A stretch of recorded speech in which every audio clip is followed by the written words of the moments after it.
안녕하세요. 우리가 블라스팅 작업을 할 때 성공을 좌우하는 변수들이 정말 많죠.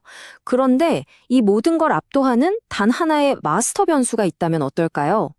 오늘은 바로 그 핵심, 컴프레서의 압력이 어떻게 전체 시스템의 운명을 결정하는지 한번 깊게 파헤쳐 보겠습니다. 자, 블라스트 시스템에서 가장 중요한 변수가 딱 하나 있다면 그게 뭘까요? 아마 많은 분들이 연마제 종류나 노즐 크기를 떠올리실 겁니다. 하지만 그건 핵심을 살짝 비껴간 대답이에요. 진짜 판을 바꾸는 건 따로 있습니다. 네, 정답은 바로 압력입니다. 압력은 그냥 공기를 밀어내는 힘, 그 이상입니다. 이건 마치 시스템의 심장박동과 같아서요. 연마제에 실리는 에너지부터 작업 효율, 그리고 최종 마감 품질까지 모든 걸 지휘하는 가장 근본적인 변수라고 할 수 있습니다. 그래서 오늘은 이 압력이 조금만 떨어져도 어떻게 도미노처럼 시스템 전체가 무너지는지 그 연쇄 붕괴 과정을 5단계로 한번 따라가 볼 겁니다. 압력이 왜 중요한지부터 시작해서 성능 붕괴, 시스템 교란을 거쳐서 최종 품질에 어떤 영향을 미치는지, 그리고 이걸 어떻게 제어할 수 있는지까지 살펴보겠습니다. 자, 바로 시작하죠. 첫 번째 단계입니다. 압력은 말하자면 블라스트 시스템의 에너지원 그 자체입니다. 이 에너지를 얼마나 강력하게 주입하느냐에 따라서 연마제 입자가 표면을 때리는 힘, 그러니까 파괴력이 완전히 달라지는 거죠. 그럼 압력이 떨어지면 가장 먼저 무슨 일이 일어날까요? 네, 바로 연마제 입자의 성능과 에너지가 급격하게 무너지는 현상부터 시작됩니다. 이 그림이 모든 걸 보여주죠. 왼쪽처럼 최적의 압력 상태에서는 연마제가 마치 강력한 창처럼 날아가지만 오른쪽처럼 압력이 뚝 떨어지면 그냥 힘없는 모래알처럼 흩어질 뿐입니다. 압력과 작업 속도는 거의 정비례 관계라고 보시면 돼요. 간단히 말해 압력이 절반이 되면 작업 시간은 2배로 늘어나는 셈이죠.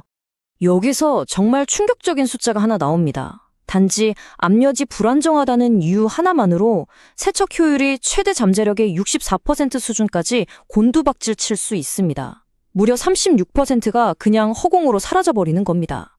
이건 작업 시간의 3분의 1 이상을 그냥 버리는 것과 같아요. 눈에 보이지 않는 압력 강화가 실제로는 어마어마한 비용 낭비를 만들고 있는 거죠. 이게 물리적으로 왜 그런가 하면 바로 이 운동 에너지 공식 때문입니다. 연마제의 파괴력, 그러니까 운동 에너지는 속도의 제곱에 비례하거든요. 이게 무슨 뜻이냐면 속도가 아주 조금만 줄어도 실제 충격 에너지는 정말 훨씬 더 크게 감소한다는 의미입니다. 압력이 어떤 임계점 이하로 떨어져 버리면 연마제는 더 이상 표면을 깎아내지 못하고 그냥 문지르기만 하는 상태가 됩니다. 전문가들은 이걸 배양 단계, 즉 인큐베이션 스테이지라고 부르는데요. 에너지는 에너지대로 쓰면서 오염물은 제거하지 못하는 말 그대로 최악의 비효 효율이 발생하는 순간인 거죠. 그런데 압력 저하는 단순히 연마제의 힘만 약하게 만드는 데서 끝나지 않습니다. 이제는 시스템의 하드웨어, 특히 노즐과 호스 자체가 스스로의 발목을 잡기 시작합니다. 우리가 F1 경주용 자동차를 생각해보면 특정 타이어 공기압에서 최고의 성능을 내잖아요.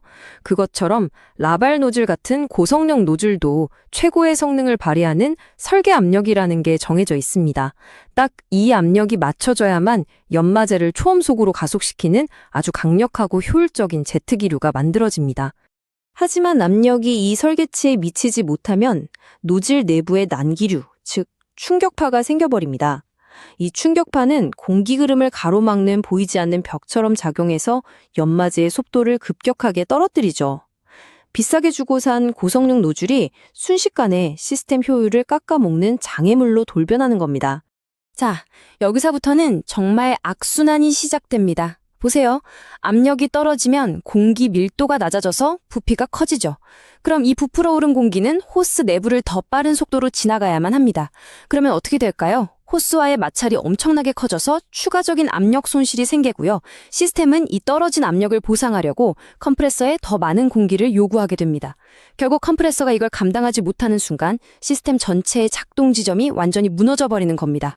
지금까지 우리가 살펴본 모든 기술적인 문제들은 결국 눈에 보이는 하나의 결과로 나타나게 됩니다. 바로 최종 표면 품질의 저하입니다. 안정적인 압력은 마치 잘 조준된 스프레이 페인트처럼 아주 촘촘하고 일관된 블라스트 패턴을 만들어냅니다. 그 결과 표면 전체가 균일한 거칠기를 갖게 돼서요. 다음 공정인 코팅 작업에 완벽한 바탕이 되어지죠. 반면에 압력이 계속 흔들리면 패턴은 마구 흩뿌려지듯 불규칙해집니다. 이렇게 되면 표면의 어떤 부분은 과도하게 처리되고 어떤 부분은 덜 처리되어서 나중에 코팅이 제대로 붙지 않는 치명적인 하자가 발생할 수 있습니다. 결국엔 시간과 비용을 들여서 처음부터 다시 작업해야 하는 정말 최악의 결과로 이어질 수 있는 거죠. 자, 이제 모든 조각이 맞춰졌습니다. 지금까지 살펴본 성능 저하, 시스템 교란, 품질 불량, 이 모든 문제의 근원은 결국 단 하나, 바로 불안정한 압력이었습니다. 이 문장이 오늘 설명의 모든 것을 요약하고 있습니다. 안정적인 컴프레서 압력을 유지하는 것은 단순한 기계적 요구사항이 아닙니다. 이것은 블라스트 공정의 생산성, 에너지 효율성, 그리고 표면 품질, 이 모든 것의 기초입니다. 기억하십시오. 압력을 지배하는 자가 블라스팅 공정 전체를 지배합니다.